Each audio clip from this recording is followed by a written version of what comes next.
Hey everyone, this is Stevie Richards, host of the Stevie Richards Show, and you are watching Pinfalls and Pixels, where wrestling meets gaming, hosted by Glocky.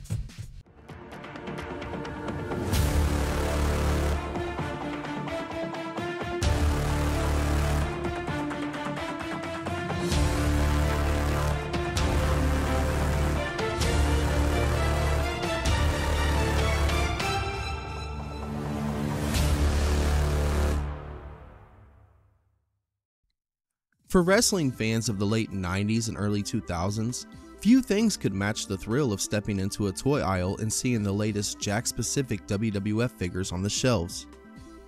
From the bone-crunching action line to the hyper-detailed classic Superstar series, Jakks went hand in hand with wrestling collectibles. These just weren't action figures. They were a gateway to a world of imagination, backyard brawls, dream matches, and recreated Monday Night Wars, all unfolding on bedroom floors and makeshift arenas. This was me as a kid. The earliest memory of wrestling figures I have is the King of the Ring playset. I had an entire tote full of rings, backstage areas, and figures from both WCW and WWF, the weapons, the accessories. I even had a commentary table with Jim Ross sitting in a chair, and next to him was a wheelchair for our special guest to sit in. And you better believe that I even had the entrance music queued up and ready to go, whether it was their proper theme or a reimagined one. For instance, I had a WCW Dean Malenko figure who I threw a leather jacket on, and he would come out to the Great Malenko by the Insane Clown Posse. A total badass heavyweight champion.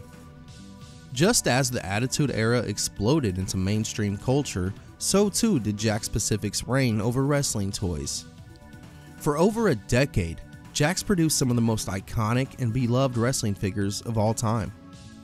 Yet despite their dominance, their empire would crumble, and the WWF, later WWE license would be given to a new challenger. What happened to the once thriving kingdom of Jakks WWF figures? How did a toy line that ruled the wrestling world fall so hard? In this video, we will explore the rise, the peak, and the fall of Jakks Pacific's WWF toy line. We'll dive into the innovations that made their figures a must-have, the legendary playsets that brought the action to life, and the missteps that led to their downfall. This is the story of how Jakks built a toy empire, and also how it all came crashing down. To understand the impact of Jakks Pacific on the world of wrestling toys, we have to go back to the mid-90s. By 1995, the WWF was struggling. The golden era of Hulkamania was kind of fading, the Monday Night Wars were just beginning, and WCW was gaining ground. Meanwhile, the toy market for wrestling figures was in transition. Hasbro, which had produced vibrant, exaggerated WWF figures since 1990, had lost the license. Enter Jakks Pacific, a young toy company hungry to make a mark. Founded in 1995, Jakks struck a deal with the WWF to become its official toy partner. Their first task?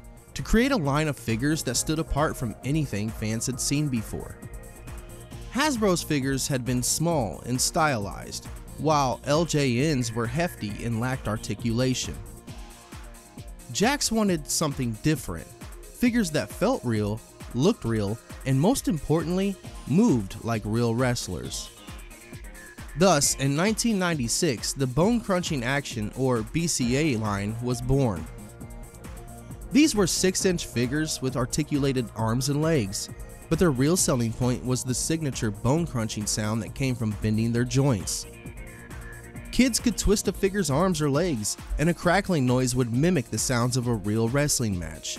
It was a simple gimmick, but it made these figures feel alive. The first wave of Jakks WWF figures hit shelves in 1996 with a roster of 6 superstars: Shawn Michaels, The Undertaker, Bret Hart, Diesel, Razor Ramon, and Goldust. They had a bulkier, more realistic sculpt compared to Hasbro's previous line, but their likenesses weren't perfect, an issue that would become a recurring problem for Jakks. Despite the occasional sculpting issues, the bone-crunching action line took off, and Jakks wasted no time expanding the series. Over the next few years, the WWF roster would grow, and so would the number of figure releases. With the success of Series 1, Jakks quickly followed up with Series 2 in late 1996. These releases set a pattern that Jakks would follow for years: repaints and re-releases, sometimes with slight variations in color or attire. As the WWF entered 1997 and the Attitude Era began to take shape, Jakks kept up the momentum. Series 3 introduced new faces like Psycho Sid. By now, Jakks had realized that repaints and slight mold adjustments could extend the life of the line. Figures were being repackaged, re-released, and sometimes given the most minor tweaks to match updated attires. As Jakks continued to dominate the WWF toy market, they introduced sub-series and exclusives to keep collectors coming back. Shotgun Saturday Night, which featured figures in street attire inspired by WWF's edgier late-night TV show. Jakks would also experiment with theme series, such as Signature Series, which had the wrestlers' autographs printed on their tights, and the Grudge Match 2-packs, which let kids recreate classic rivalries right out of the package. One of Jakks' most infamous and bizarre early sublines was Stomp, short for Special Tactical Operations Military Police. Launched in 1997 and continuing into the Titan Tron Live era, Stomp was a military-themed wrestling figure line that had little to do with actual wrestling. Instead, it reimagined top WWF superstars as action heroes, complete with oversized weapons, body armor, and sci-fi inspired gear. While Stomp was a cult favorite among kids who liked action figures more than wrestling, it remains one of the most divisive lines among collectors. Some loved its sheer ridiculousness, while others saw it as a cash grab that had no place in the world of wrestling figures. Perhaps the most over-the-top and absurd wrestling figure line Jakks ever released, Maximum Sweat was a fever dream of 90s action toy gimmicks. These figures were grotesquely oversized, with exaggerated muscles, snarling facial expressions, and yes, actual sweating action.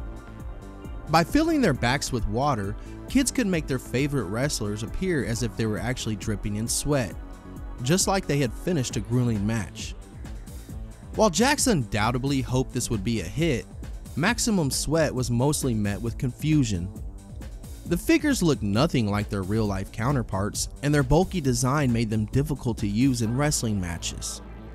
Still, for a brief period, they were a staple on toy shelves, and their sheer ridiculousness has earned them a place in wrestling toy history. By 1999, wrestling was at its peak. The Monday Night Wars were in full swing. WWF was crushing WCW in the ratings, and household names like The Rock, Stone Cold Steve Austin, and Triple H were ushering in a new era of sports entertainment. Jakks Pacific had ridden the wave of success with its bone-crunching action line, but by the turn of the new millennium, it was clear that the figures needed a serious upgrade. The articulation was outdated, the sculpts were hit or miss, and fan expectations were evolving. Enter the Titan Tron Live series, a bold reinvention of WWF figures that aimed to bring more realism, articulation, and a unique electronic feature that would take playsets to the next level. Launched in late 1999, the Titan Tron Live line was named after WWF's signature entrance screen, which had become an iconic part of the Attitude Era. What made these figures stand out was their electronic compatibility. Each figure featured a metallic strip on its foot that, when placed on the Titan Tron Live playset, would activate the wrestler's entrance theme. Or sometimes the wrong entrance theme. But this innovation came at a cost. In order to incorporate the electronic strip, Jakks had to alter the design of the figures. Unlike the stockier, chunkier BCA figures, Titan Tron Live figures were slimmer, had longer limbs, and featured a more upright stance. While this gave them a more lifelike appearance, it also made them more fragile. Collectors and kids alike found that figures were more prone to loose joints and breakage. The first wave of Titan Tron Live figures featured top-tier superstars like The Rock, Stone Cold Steve Austin, Triple H, Mankind, The Undertaker, X-Pac, Road Dogg, and Billy Gunn. Each figure was an attempt at capturing a more realistic likeness compared to the prior BCA figures. Kids loved the ability to hear their favorite wrestlers' theme music, and collectors appreciated the updated scale and sculpting. But as Jakks had proven in the past, once a series took off, they would expand it rapidly. Following the success of Series 1, Jakks wasted no time rolling out additional waves. Series 2 and 3 introduced new superstars like Big Show, Chris Jericho, and Edge. Meanwhile, repaints became a staple of the line, with minor attire changes being marketed as brand new figures.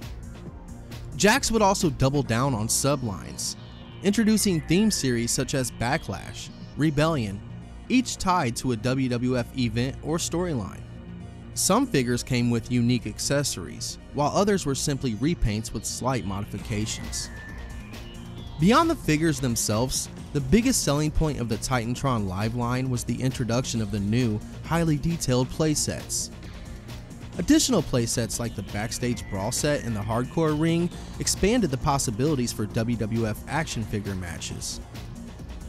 However, despite their ambition, these playsets weren't without flaws. The Titan Tron Live system had limited compatibility. Only certain figures had the electronic strip, meaning the older bone-crunching action figures in later series without the strip wouldn't work with the stage.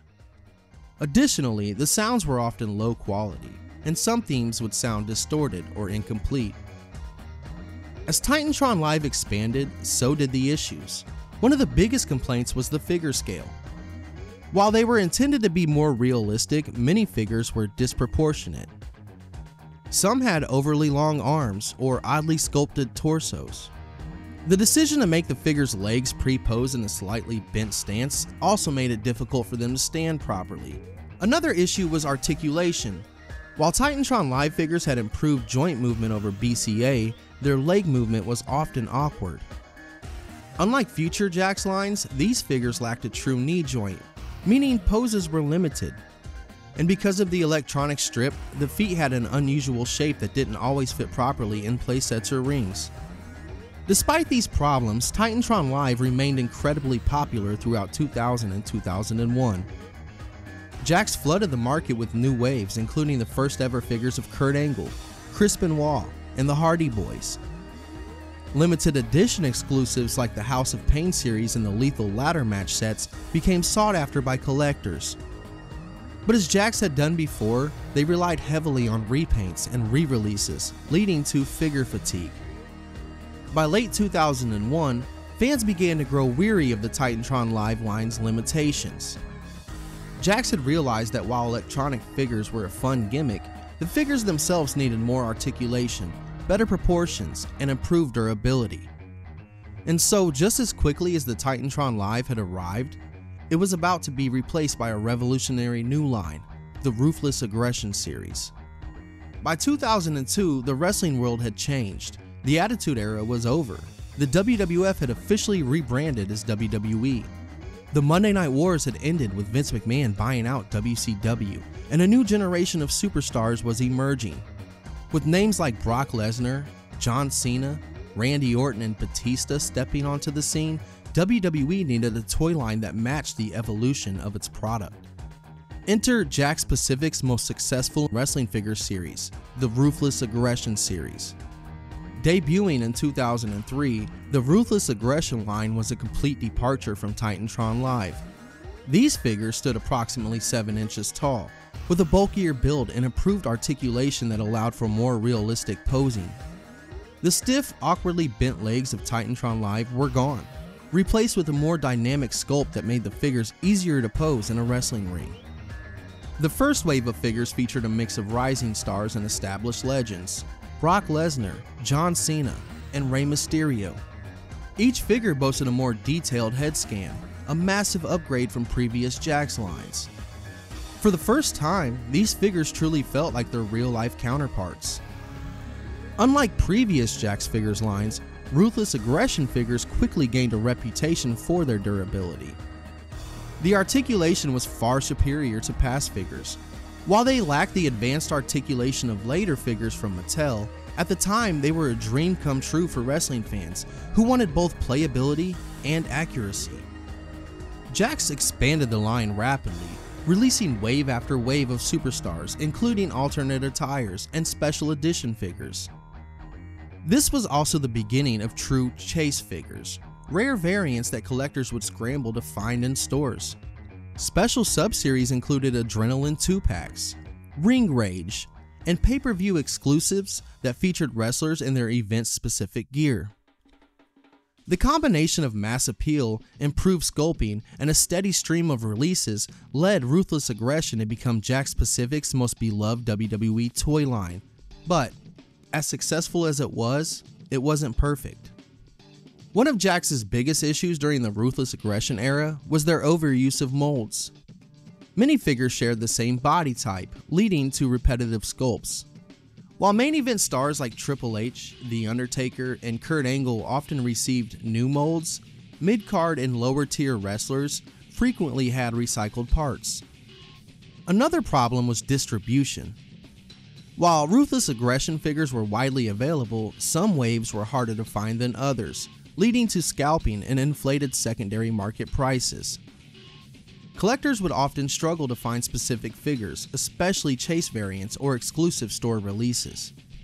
Despite these setbacks, Jakks continued to innovate within the Ruthless Aggression line, introducing a variety of new features including Classic Superstars, Deluxe Aggression, and Build and Brawl, each offering something unique to collectors.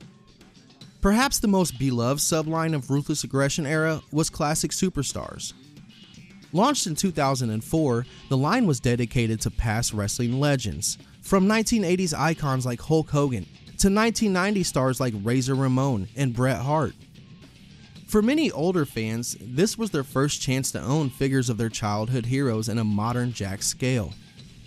Jakks made deep cuts into wrestling history, releasing figures of long-forgotten legends, tag teams, and even managers. Classic Superstars became a collector's dream, with dozens of series released over the years. The success of the line solidified Jakks as the undisputed king of wrestling figures at the time. In 2006, Jakks attempted to push figure articulation even further with the Deluxe Aggression line. These figures featured increased articulation, allowing for more realistic wrestling moves. However, they were also slightly taller than the standard Ruthless Aggression figures, leading to scale issues when mixed with the regular line.